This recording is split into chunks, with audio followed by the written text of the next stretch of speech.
Hello friends, welcome back to our YouTube channel commerce education by CA. और मैं हूं CA Ashish Gupta.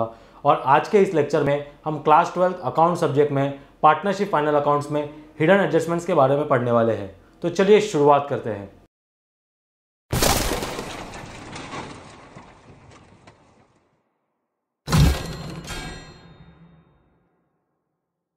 तो जैसा कि हमने प्रीवियस लेक्चर में फाइनल अकाउंट्स के एडजस्टमेंट्स के बारे में पढ़ा था कि जनरली किन किन तरीके के एडजस्टमेंट्स होते हैं, और हमने उनकी दोनों इफेक्ट्स देखे थे कि नॉर्मली हम लोग उसके इफेक्ट्स कैसे बुक्स में देते हैं।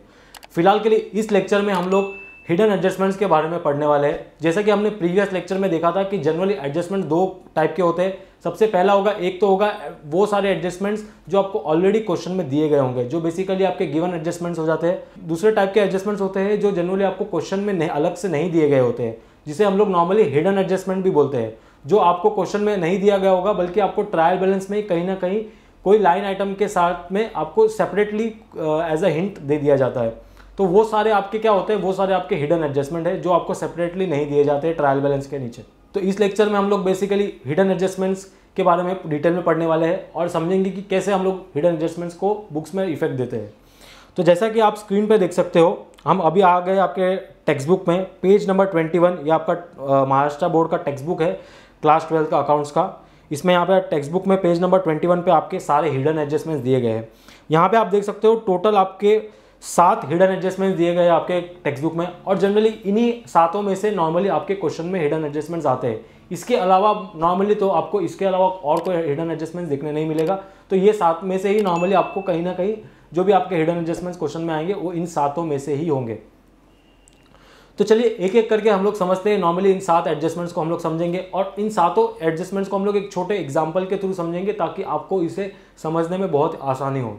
तो सबसे पहला हम लोग समझते हैं। सबसे पहला यहाँ पे हिडन एडजस्टमेंट दिया गया है जो कि है सैलरी और रेंट पेड, और साथ में यहाँ पे ब्रैकेट में दिया गया है फॉर 10 मंथ्स।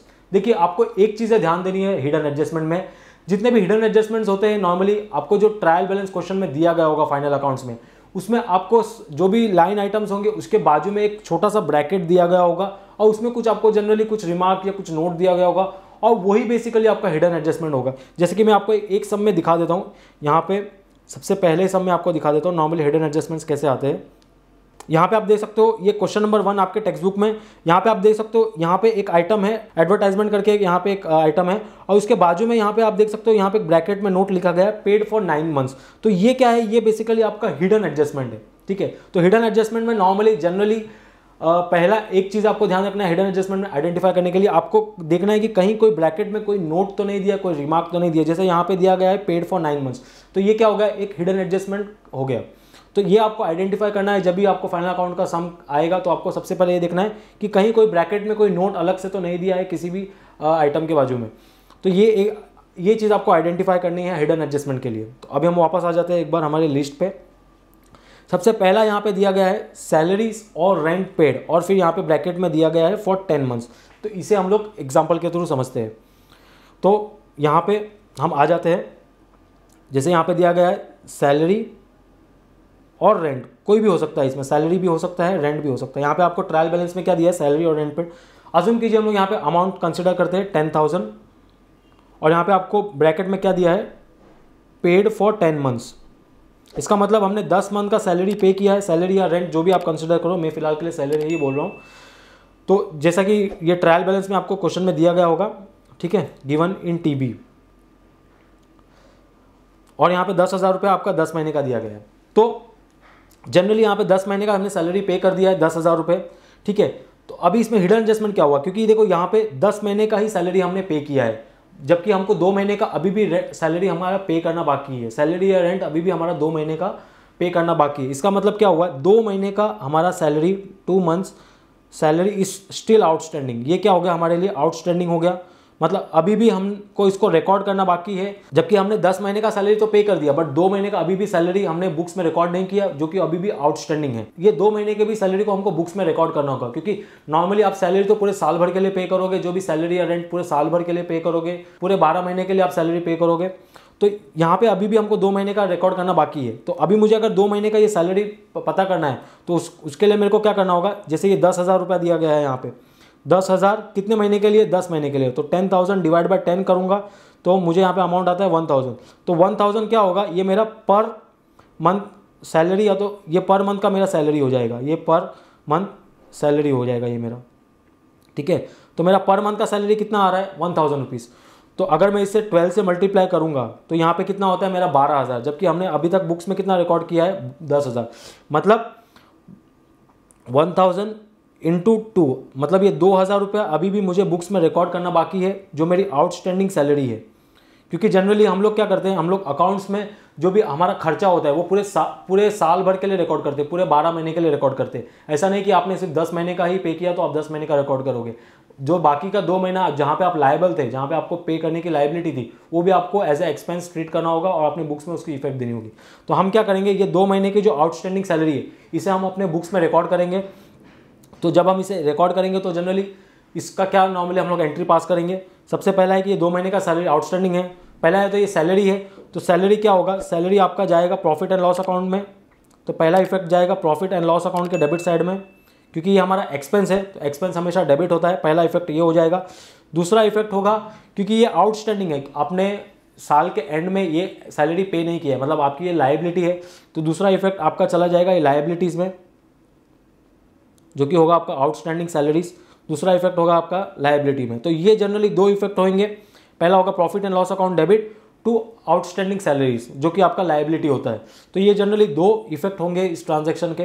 तो यही 2 ट्रांजैक्शन को हम लोग नॉर्मली हम हिडन एडजस्टमेंट में रिकॉर्ड करेंगे। तो अभी हम आ जाते हैं टेक्स्ट बुक में। यहाँ पे आप देख सकते हो, यहाँ पे दिया गया था सैलरी 10 महीने का हमने पे किया है, मतलब 2 महीने का अभी भी हमको सैलरी रिकॉर्ड करना बाकी है।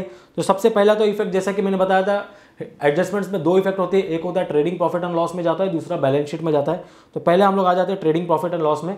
ट्रेडिंग प्रॉफिट एंड लॉस में क्योंकि मुझे 2 महीने का सैलरी अभी भी रिकॉर्ड करना बाकी है, तो 2 महीने का सैलरी में क्या करूंगा, जो भी मेरी सैलरी है उसमें 2 महीने का सैलरी और ऐड कर दूंगा। तो यहाँ पे मैं ऐड कर दूंगा the amount of salaries for और रेंट फॉर 2 मंथ्स, ठीक है। तो जो भी 2 महीने का आउटस्टैंडिंग था वो मैं सैलरी में ऐड कर दूंगा। नेक्स्ट इफेक्ट होगी जो बैलेंस शीट की। बैलेंस शीट में क्या करूंगा, मैं वो 2 महीने का जो सैलरी होगा, जैसे मेरे केस में एग्जांपल 2000 रुपया था, तो 2000 रुपया एज अ लायबिलिटी में खड़ा कर दूंगा। इसको मैं आपको अगर मैं पोस्टिंग करके बताऊं तो जनरली इसकी पोस्टिंग ऐसी होगी। देखो, ये आपका ट्रेडिंग प्रॉफिट एंड लॉस का फॉर्मेट है। तो यहाँ पे सपोज कीजिए, यहाँ पे आपका सैलरी है टू सैलरी, ये 10 महीने का सैलरी है, ठीक है। यहाँ पे इनर कॉलम में जैसे 10,000 होगा, प्लस यहाँ पे आप क्या करोगे, ऐड करोगे आउटस्टैंडिंग सैलरी, ठीक है। 2 महीने का जो आपने कैलकुलेट किया था वो लिखोगे और यहाँ पे आपका आउटर कॉलम में 12,000 आ जाएगा। तो ये पहला इफेक्ट आपका यहाँ पे आ गया। दूसरा इफेक्ट आपका, क्योंकि ये आउटस्टैंडिंग है तो यहाँ पे हम लोग एज अ लायबिलिटी में दिखाएंगे आउटस्टैंडिंग सैलरी और रेंट। मैं यहाँ पे रेंट नहीं लिख रहा हूँ फिलहाल के लिए, आप समझ जाना, ठीक है। तो ये जनरली इस तरीके से नॉर्मली हम लोग हिडन एडजस्टमेंट्स का इफेक्ट देते हैं। यहाँ पे पहला इफेक्ट हमने P&L के डेबिट साइड में इसको रिकॉर्ड किया, दूसरा आपका ये लायबिलिटी में चला गया। तो इस तरीके से नॉर्मली मैंने आपको एक ट्रांजैक्शन बताया, इस तरीके से हिडन एडजस्टमेंट्स हम लोग रिकॉर्ड करते हैं। तो सबसे पहला एंट्री हमने देख लिया। आ जाते हैं नेक्स्ट एंट्री पे, नेक्स्ट एडजस्टमेंट पे। नेक्स्ट एडजस्टमेंट दिया है insurance premium paid for 1 year ended 30th June 2019, accounting year starts on 31st मार्च 2019। तो यहाँ पे क्या बोला गया है, हमने इंश्योरेंस प्रीमियम 1 साल के लिए भरा है। हमने जो इंश्योरेंस लिया होगा उसका टेन्योर क्या होगा, उसका टेन्योर होगा मई से लेके जून तक, ठीक है। जबकि वेराज हमारा फाइनेंशियल ईयर कैसे चलता है, हमारा फाइनेंशियल ईयर 1 अप्रैल से 31 मार्च तक चलता है। फिर इसका मतलब यहाँ पे मार्च के बाद आपके कितने महीने हो गए, यहाँ पे मार्च के बाद आपके 3 महीने एक्स्ट्रा हो गए। जैसे आपका अप्रैल मई जून, ये 3 महीने का मैंने इंश्योरेंस प्रीमियम एडवांस में पे कर दिया है कंपनी को, ठीक है। तो वो क्या हो गया, हमारे लिए प्रीपेड हो गया एक टाइप का, ठीक है। तो इस केस में हम लोग नॉर्मली क्या एडजस्टमेंट, इसकी क्या इफेक्ट्स देते हैं वो हम लोग एक बार समझ लेते हैं। तो इस केस में जैसे हमने इंश्योरेंस प्रीमियम पे किया था, उसी एग्जांपल को हम लोग लेते हैं, इंश्योरेंस प्रीमियम, ठीक है। और हमने पे किया था, जो हमारा ईयर कब से चालू हो रहा था, मई से लेके जून तक था, ठीक है। हमने इस पीरियड के लिए पे किया। अज्यूम कीजिए, मैं यहाँ पे अमाउंट कंसिडर कर देता हूँ, अमाउंट है 12,000 रुपया पूरे 12 महीने के लिए, मई से लेके जून तक, ठीक है। और यहाँ पे जबकि हमारा फाइनेंशियल ईयर कब खत्म होता है, फाइनेंशियल ईयर इसके बीच में ही खत्म हो जाता है, जो कि है मार्च 2019, जो हमारा एडजस्टमेंट में दिया गया था। इसका मतलब ये जो 3 महीने हैं मार्च के बाद के, अप्रैल मई जून, ये 3 महीने का मैंने इंश्योरेंस प्रीमियम ऑलरेडी एडवांस में पे कर दिया, मतलब 31 मार्च को ये 3 महीने का प्रीमियम मैंने एडिशनल पे किया था कंपनी को। तो ये मेरे लिए क्या हो जाएगा, ये मेरे लिए एक टाइप का असेट हो जाएगा, क्योंकि मैंने ऑलरेडी प्रीपेड कर दिया इसको, ऑलरेडी एडवांस में पे कर दिया इंश्योरेंस, ठीक है। तो ये जो 3 महीने का जो यहाँ पे जो प्रीमियम आएगा उसको हमको प्रॉफिट एंड लॉस में नहीं रिकॉर्ड करना होगा, क्योंकि प्रॉफिट एंड लॉस में वही खर्चा आएगा जो आपका मार्च तक बिलोंग होता है। तो यहाँ पे हमारा मार्च तक कितना महीना होगा, नॉर्मली यहाँ पे मई से लेके मार्च आपका टोटल 9 मंथ्स हो जाएगा, 9 मंथ्स, और ये जो 3 मंथ्स है ये मेरे प्रीपेड हो जाएंगे। तो ये खाली 9 मंथ्स का खाली जो इंश्योरेंस प्रीमियम है वो मेरे प्रॉफिट एंड लॉस में जाएगा, पीएनएल अकाउंट में जाएगा, और बाकी का जो 3 महीने का है प्रीमियम वो मेरे पीएनएल में नहीं आएगा, क्योंकि पीएनएल में खाली 31 मार्च तक के खर्चे, उस फाइनेंशियल ईयर के 31 मार्च तक के सारे खर्चे आते हैं। तो इस केस में अगर हम लोग 3 मंथ्स का अगर हम लोग प्रीमियम निकालें, सपोज 12,000 हम साल का भर रहे, तो अगर मैं 3 मंथ्स का कैलकुलेट करूँ 12,000 मल्टीप्लाई बाय 3 डिवाइड बाय 12, तो ये कुछ आता है 3,000 रुपये। मतलब 3,000 रुपये मैंने इंश्योरेंस कंपनी को एक्स्ट्रा पे किया एज ऑन, अगर मैं 31 मार्च कंसिडर करता हूँ, मतलब वो 3 महीने का प्रीमियम मैंने एडवांस में पे करके रखा है। तो ये क्या करेंगे हम लोग, इसको इसमें से लेस कर देंगे, क्योंकि मेरे पीएनएल में खाली मार्च तक का इंश्योरेंस प्रीमियम प्रोपोर्शनेटली जाएगा। तो अगर मैं इसको इसमें से माइनस कर दूँ तो 9,000 रुपया, ये 9,000 रुपया खाली मेरे पीएनएल में जाएगा, और ये जो बाकी का जो 3,000 है वो एज अ असेट ट्रीट करूंगा मैं उसे, वो मेरे असेट्स में चले जाएगा। तो इसका नॉर्मली हम लोग इफेक्ट्स कैसे देते हैं वो मैं आपको दिखा देता हूँ trading profit and loss balance sheet में। जैसे मान लीजिए यहाँ पे इंश्योरेंस लिखा गया है, इंश्योरेंस प्रीमियम, और सपोज कीजिए अज्यूम मैं हाइपोथेटिकल अमाउंट ले रहा हूँ, यहाँ पे अमाउंट अज्यूम कर रहा हूँ 12,000 लेस, यहाँ पे आप लिखोगे प्रीपेड, मतलब 3 महीने का इंश्योरेंस प्रीमियम आपने और एडिशनली पे किया है, जो आपका अप्रैल मई जून का है, वो कितना अमाउंट आया था 3,000 रुपये। तो यहाँ पे इसको माइनस करेंगे और यहाँ पे आपका अमाउंट कितना आ जाएगा 9,000, मतलब 9,000 ही आपका पीएनएल में जाएगा। और बाकी का ये जो 3,000 है ये क्या है, मेरे लिए असेट है, प्रीपेड है, क्योंकि सारे प्रीपेड चीज़ असेट होते हैं, मैंने एडवांस में पे किया है। तो ये सेकंड इफेक्ट चला जाता है आपका यहाँ पे प्रीपेड इंश्योरेंस, ठीक है। तो यहाँ पे 3,000 आ जाएगा। तो इस तरीके से नॉर्मली हम लोग दोनों इफेक्ट देते हैं अगर इनकेस हमने प्रीमियम ज़्यादा पे किया है इंश्योरेंस का। तो यहाँ पे आप देख सकते हो, अभी हम लोग टेक्स्ट बुक में देख लेते हैं। यहाँ पे देखो क्या दिया गया है, deduct the proportional insurance amount for the 3 months from the insurance on the debit side of the profit and loss. तो जैसा हमने देखा था, हमने डेबिट साइड के प्रॉफिट एंड लॉस में से 3,000 रुपये माइनस कर दिया था। 3 महीने का जो प्रीमियम था एक्स्ट्रा जो हमने भरा था वो हमने लेस कर दिया, और साथ में नेक्स्ट इफेक्ट बैलेंस शीट में जाएगा, ये असेट साइड में हम इसे रिकॉर्ड करेंगे क्योंकि ये मेरी असेट है, ठीक है। तो ये जनरली इंश्योरेंस प्रीमियम के केसेस में ऐसा इफेक्ट होता है। बात करते हैं हम लोग नेक्स्ट एडजस्टमेंट, जो कि है हमारा एडवर्टाइजमेंट एक्सपेंसेस, ठीक है। और यहाँ पे क्या दिया गया है, हिडन एडजस्टमेंट में क्या दिया है ब्रैकेट में, फॉर 4 ईयर्स, मतलब हमने एडवर्टाइजमेंट एक्सपेंस पे किया है बट 4 साल का पे किया है। तो इसे भी हम लोग एग्जाम्पल समझते हैं। सपोज एडवर्टाइजमेंट एक्सपेंसेस, यहाँ पे मैं जानबूझ के अमाउंट लेके समझा रहा हूँ ताकि आपको समझने में ईजी हो। एडवर्टाइजमेंट एक्सपेंस आपको दिया गया है ट्रायल बैलेंस में 40,000, और यहाँ पे ब्रैकेट में हिडन एडजस्टमेंट में दिया है 4 ईयर्स, ठीक है। तो मतलब 40,000 हमने भरा है एडवर्टाइजमेंट के लिए, और ये 4 साल के लिए भरा है, ठीक है। तो अभी सबसे पहले बात तो कि ये है कि हमारे प्रॉफिट एंड लॉस में क्या हम लोग 40,000 रिकॉर्ड करेंगे, आंसर ही नहीं। प्रॉफिट एंड लॉस अकाउंट में हम लोग 40,000 लिखेंगे, बट उसमें से कुछ अमाउंट हमको लेस भी करना होगा, क्योंकि जनरली क्या होता है प्रॉफिट एंड लॉस में आपका खाली उसी साल का खर्चा हम लोग डेबिट करते हैं, क्योंकि जनरली प्रॉफिट एंड लॉस में क्या होता है आपका उसी साल का खर्चा आता है। तो ये जो 40,000 हमने भरा है ये 4 साल के लिए है। तो अगर मुझे 1 साल का देखना है कि कितना एडवर्टाइजमेंट एक्सपेंस आता है, तो मैं क्या करूँगा 40,000 को divide by number of years से कर दूंगा 4, जो कि आता है 10,000। मतलब मेरा हर साल का एडवर्टाइजमेंट एक्सपेंस कितना है 10,000, ठीक है। तो मैं जनरली क्या करूँगा पीएनएल अकाउंट में, प्रॉफिट एंड लॉस अकाउंट में सिर्फ 10,000 ही लिखूंगा, क्योंकि मेरा उस साल का खर्चा कितना बिलोंग होता है 10,000, क्योंकि प्रॉफिट एंड लॉस में खाली 31 मार्च तक का खर्चा आता है, ठीक है। तो मेरा उस साल का खर्चा कितना आ रहा है 10,000। बाकी जो 30,000 है वो मैंने आने वाले आगे 3 साल के लिए एक्स्ट्रा भर के रखा है एडवांस में। तो ये क्या हो गया, ये मेरे लिए एक टाइप का असेट हो गया, ठीक है। तो जनरली नॉर्मली हम लोग इसको कैसे बुक्स में ट्रीट करते हैं, देखिए 40,000 तो आपको पहले लिखना होगा पूरा एडवर्टाइजमेंट एक्सपेंस। मैं आपको दिखा देता हूँ जनरली हम लोग कैसे इसको बुक्स में ट्रीट करते हैं। यहाँ पे आप लिखोगे टू एडवर्टाइजमेंट एक्सपेंसेस, जो भी आपका अमाउंट अज्यूम कीजिए 40,000 हमने जो लिया था, माइनस करना है जो प्रोपोर्शनेट अमाउंट है जो हमारे करंट फाइनेंशियल ईयर को रिलेट नहीं करता। जैसे हमारे केस में हमारा कितना था, यहाँ पे हमारा खाली 1/4 शेयर था यहाँ पे, ठीक है। बाकी का जो बैलेंस 30,000 था ये क्या है, हमारे लिए प्रीपेड है।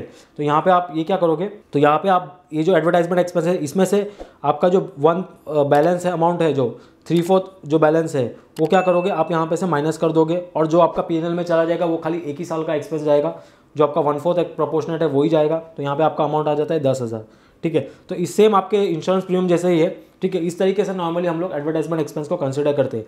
और ये जो बाकी का जो 30,000 है, ये जो 30,000 है ये क्या है, हमारे लिए असेट है, क्योंकि हमने एडवांस में पे कर दिया है, कोई भी एक्सपेंस को एडवांस में पे कर दिया है, तो हमारे लिए वो क्या हो चला जाएगा, वो हमारे लिए असेट ट्रीट होगा।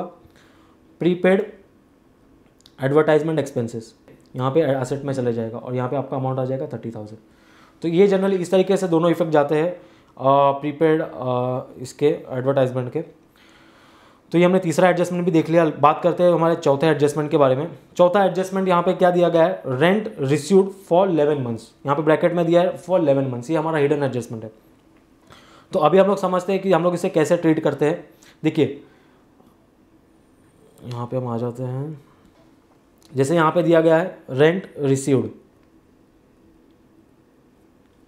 मैं अज्यूम करता हूँ यहाँ पे मैं अज्यूम करता हूँ अमाउंट ले लेता हूँ 11,000, और ब्रैकेट में आपका हिडन एडजस्टमेंट था फॉर 11 मंथ्स। मतलब हमको रेंट रिसीव हुआ है, बट ये 11 महीने का ही रेंट रिसीव हुआ है, 11,000 रुपये अज्यूम कीजिए हमको मिला है। तो हमारा पर मंथ का रेंट कितना होता है, अगर मैं पर मंथ रेंट कैलकुलेट करूँ, हमारा पर मंथ रेंट आता है 11,000 डिवाइड बाय 11, तो मेरा पर मंथ का आता है 1,000 रुपीज़, मेरा पर मंथ रेंट आता है जो मुझे मिलना चाहिए पर मंथ, ठीक है। और अगर मुझे पूरे साल का देखूँ 12 महीने का, तो 1,000 मल्टीप्लाई बाय 12, मतलब मेरे को 12,000 रुपये मिलना चाहिए था रेंट। मेरा 12,000 रुपये साल का रेंट होता है, जो मेरे नॉर्मली मैं इनकम 12,000 रिकॉग्नाइज करूँगा, जबकि मेरे को कितना मिला है 11,000। मतलब एक महीने का रेंट अभी भी मैंने बुक्स में रिकॉर्ड नहीं किया, एक महीने का अभी भी मेरे को रिकॉर्ड करना बाकी है। तो हम क्या करेंगे, जो एक महीने का रेंट आता है 1,000 रुपीज़, 1,000 रुपीज़ जो हमारा रेंट आएगा उसको हम लोग रिकॉर्ड करेंगे बुक्स में, ठीक है। क्योंकि ये हमको 12 महीना पूरा लेना है, क्योंकि P&L में आपका पूरा 12 महीने का आपका इनकम या तो एक्सपेंस नॉर्मली जाता है। तो एक महीने का जो रेंट है अभी भी आउटस्टैंडिंग है, ठीक है, उसको हमको रिकॉर्ड करना है। तो यहाँ पे मुझे अभी भी 1,000 रुपये रेंट मुझे अभी रिकॉर्ड करना बाकी है। तो हम लोग क्या करेंगे, जो भी हमारा रेंट है उसमें हम लोग क्या करेंगे 1,000 रुपये और ऐड कर देंगे, और हम लोग साइमल्टेनियसली 1,000 रुपये जो हमें अभी आउटस्टैंडिंग है, जो अभी तक नहीं मिला है, ये हमारा आउटस्टैंडिंग है, ये हम लोग क्या करेंगे, ये हमारे लिए असेट है, तो उसको हम लोग क्या करेंगे असेट में रिकॉर्ड करेंगे। तो इसका दो इफेक्ट आएगा। सबसे पहला इफेक्ट तो ये है कि जो आपका प्रॉफिट एंड लॉस अकाउंट है, P&L अकाउंट है, उसके क्रेडिट साइड में चले जाएगा, ठीक है, ये क्रेडिट साइड में चले जाएगा पहला इफेक्ट, क्योंकि ये इनकम है हमारे लिए 1,000 रुपये जो हमें अभी तक हमने रिकॉर्ड नहीं किया है। दूसरा इफेक्ट होगा आपका, ये बैलेंस शीट में असेट साइड में चले जाएगा, बैलेंस शीट में असेट साइड में जाएगा, क्योंकि ये हमारे लिए असेट है, क्योंकि अभी हमको ये पैसा मिलना बाकी है। तो अगर हम लोग इसे ट्रेडिंग P&L में देखें तो हमें इसे हम लोग ऐसा रिकॉर्ड करेंगे। अज्यूम कीजिए यहाँ पे हमने लिखा है बाय रेंट, जो आपका 11,000 रुपये आपको दिया गया था, प्लस इसमें हम लोग एक महीने का और रेंट जो ऐड कर देंगे, आउटस्टैंडिंग रेंट 1,000 रुपीज़, और यहाँ पे आपका टोटल हो जाएगा 12,000, क्योंकि 12,000 मेरा पूरे साल का रेंट है। और जो 1,000 रुपये जो रेंट है जो अभी तक मेरे को मिलना बाकी है, वो क्या होगा मेरे लिए असेट हो जाएगा। तो यहाँ पे आउटस्टैंडिंग रेंट आ जाएगा, यहाँ पे 1,000 अमाउंट आ जाएगा। तो इस तरीके से नॉर्मली दोनों इफेक्ट्स चले जाएंगे। तो यहाँ पे हम लोग देख लेते हैं एक बार टेक्स्ट बुक में। यहाँ पे आप देख सकते हो रेंट में क्या लिखा है, at the proportionate amount for of rent for 1 month to the rent received on the credit side of the P&L। जैसा मैंने आपको बताया था कि यहाँ पे प्रॉफिट एंड लॉस के क्रेडिट साइड में आप क्या करोगे, एक महीने का रेंट, जो एक महीने का रेंट है वो यहाँ पे ऐड कर दोगे। ये आपका 11 महीने का रेंट हो गया, ये आपका 11 महीने का रेंट हो गया, और ये आपको एक महीने का रेंट ऐड कर देना है। पहला इफेक्ट ये चले जाता है। दूसरा इफेक्ट जाता है कि आप इसे असेट ट्रीट करोगे और बैलेंस शीट में इसे आप डाल दोगे। तो ये हमने देख लिया फोर्थ एडजस्टमेंट। नेक्स्ट एडजस्टमेंट पे जाते हैं, जो कि है आपका फिफ्थ एडजस्टमेंट। यहाँ पे दिया है 10% loan borrowed on 1 Jan 2018, accounting year starts on 31 March 2018। तो यहाँ पे हमने कुछ लोन लिया है किसी पार्टी से, और ये हमने लोन कब लिया था 1 Jan 2018 को। तो इसे हम लोग समझते हैं, इसे हम लोग अच्छे से समझते हैं। जैसे आपका यहाँ पे दिया गया था 10% लोन, और ये 10% क्या है, ये 10% रेट ऑफ इंटरेस्ट है। मतलब जो भी आपने लोन लिया है उस पर जो इंटरेस्ट लगने वाला रेट है वो है 10%, ठीक है। और ये हमने कभी लिया था 1 Jan 2018 को, जबकि हमारा फाइनेंशियल ईयर कब खत्म होता है 31 March 2018 को। इसका मतलब मैंने 1 जनवरी को लोन लिया और मेरा साल कब खत्म हो रहा है 31 मार्च को।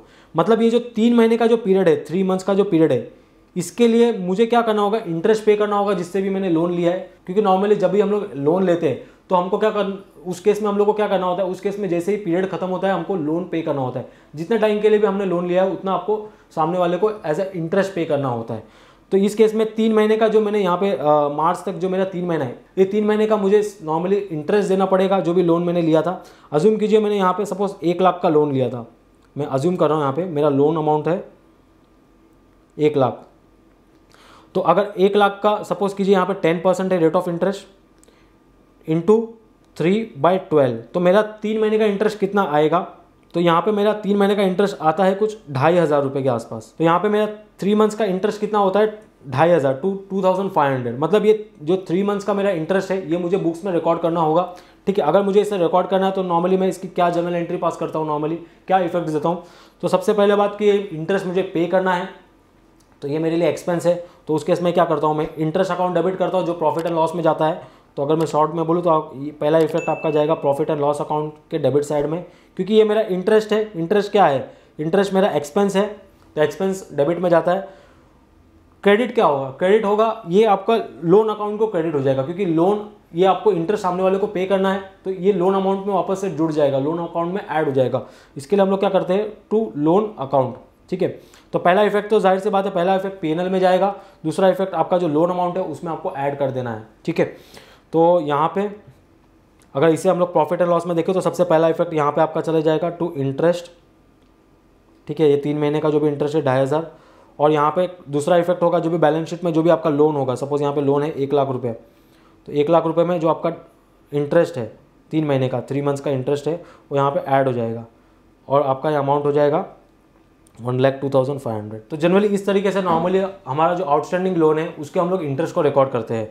तो यहाँ पे अभी हम लोग फिलहाल के लिए आपके टेक्स्ट बुक में आ जाते हैं वापस से, और यहाँ पे आप देख सकते हो जो आपका 10% लोन वाला जो अभी हमने कवर किया, यहाँ पे आप देख सकते हो, यहाँ पे आपको टेक्स्ट बुक में देखने को मिलेगा, यहाँ पे उन्होंने कुछ अलग लिखा है, बल्कि यहाँ पे आपको ये चीज़ें नहीं देखना है, ये प्रिंटिंग मिस्टेक है, ये आपको इग्नोर करना है। ये यहाँ पे उन्होंने गलती से इंटरेस्ट रिसीवेबल कंसिडर कर लिया है, जबकि ये क्या है, लोन है। लोन के केसेस में क्या होता है, हम लोग को इंटरेस्ट पे करना होता है। यहाँ पे हमने लोन क्लियरली लिखा है कि हमने लोन बोरो किया है, तो मतलब हमको इंटरेस्ट पे करना होगा। तो इसके लिए हमारा फर्स्ट इफेक्ट जाएगा आपका पीएनएल के डेबिट साइड में, दूसरा होगा आपका जो भी लोन अमाउंट है उसमें आपको वो इंटरेस्ट ऐड कर देना है। यहाँ पे उन्होंने कुछ उल्टा इफेक्ट दे दिया है यहाँ पे, तो ये चीज़ आपको इग्नोर करना है।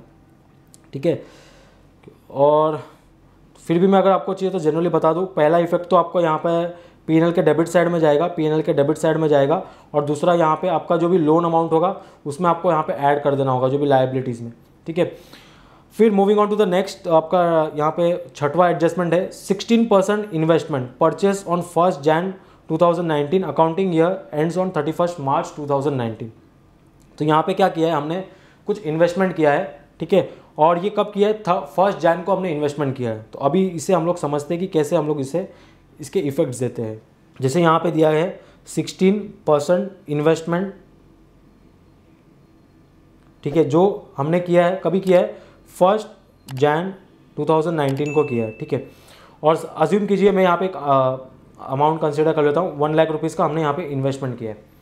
ठीक है, और ये हमने कब किया, 1 Jan को किया है, और हमारा जनरली फाइनेंशियल ईयर कब खत्म होता है, फाइनेंशियल ईयर खत्म होता है 31 मार्च 2019 को ख़त्म होगा।